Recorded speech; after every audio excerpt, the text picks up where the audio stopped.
Jason Pominville, shorthanded. Oh, now do you believe?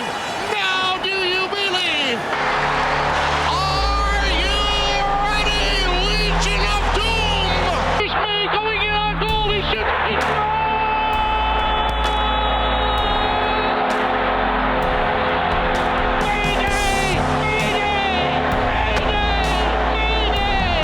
No matter how old you are as a Sabres fan, he's the guy you heard call the goal. He was a part of the team. He was a part of, we wanted to listen to the calls, right? You know, he left an impression in guys' eyes because they wanted to do something special just because they know that he would have taken it to the next level. Oh, what a save by Miller! He's a legend. How can he not be a legend for 50 plus years? The most important thing is that he loved the fans. I have only 3 words, just 3. I love you.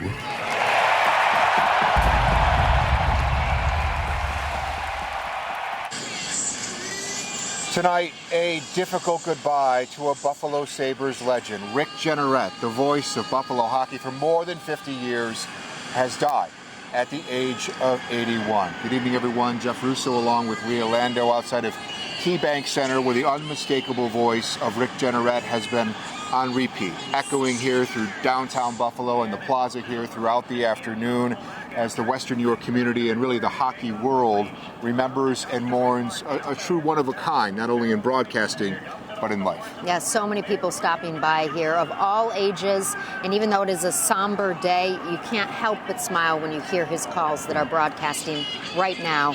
It was way back in 1971 when Rick Jeanneret began his storied career with Buffalo hockey, first in the radio booth, moving in front of the camera in 1995. In 2012, RJ earning one of hockey's highest honors in being inducted into the Hall of Fame. After 51 years, Jeanneret hung up the headset in April of 2022. The night of his final call, he became the 10th member of the Sabres organization to have a banner in the KeyBank Center rafters.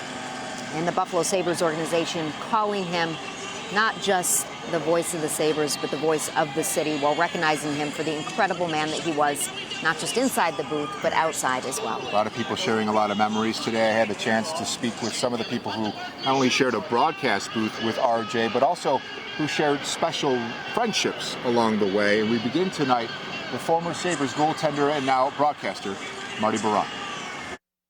He loved this team. He loved every single people in the organization. He loved every single fan that watched him on TV, that came to the games, that sat in the seats. Marty Biron tells me he was crushed when he heard the news that Rick Jeanneret had passed away.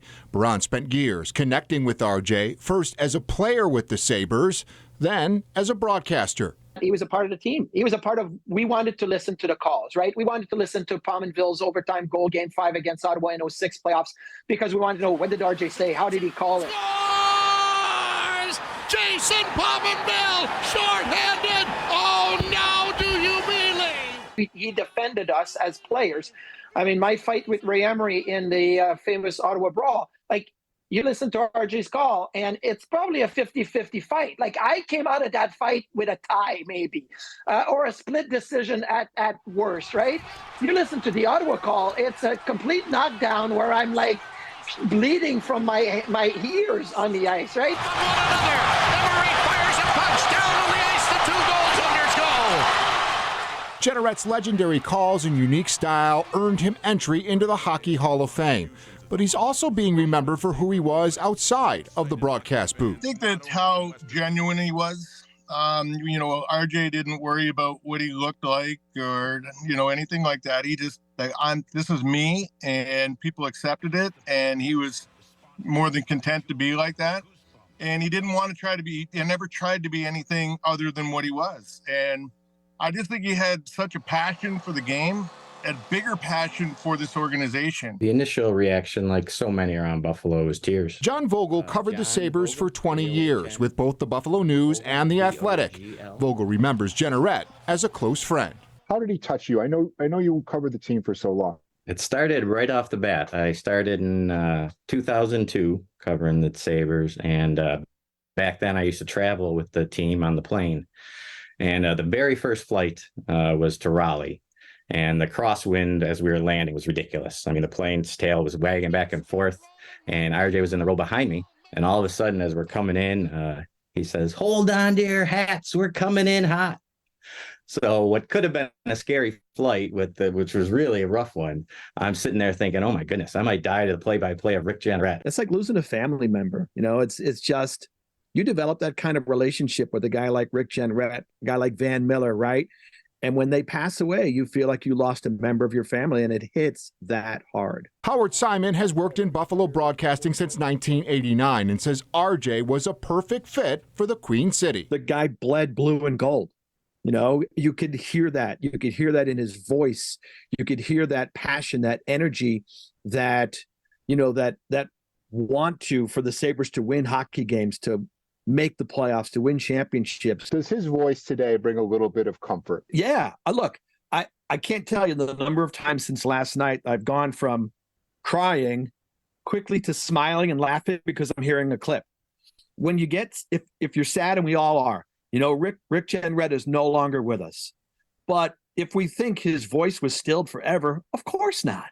And when you get sad and we're down because we've lost Rick, just go listen to some of his clips, because immediately your face will break out in a huge smile, and you'll start laughing, and you might have some more tears, but they're going to be happy tears, because you're going to be remembering all the thrills and all the joys of each moment that you got because of Rick Jeanneret's call.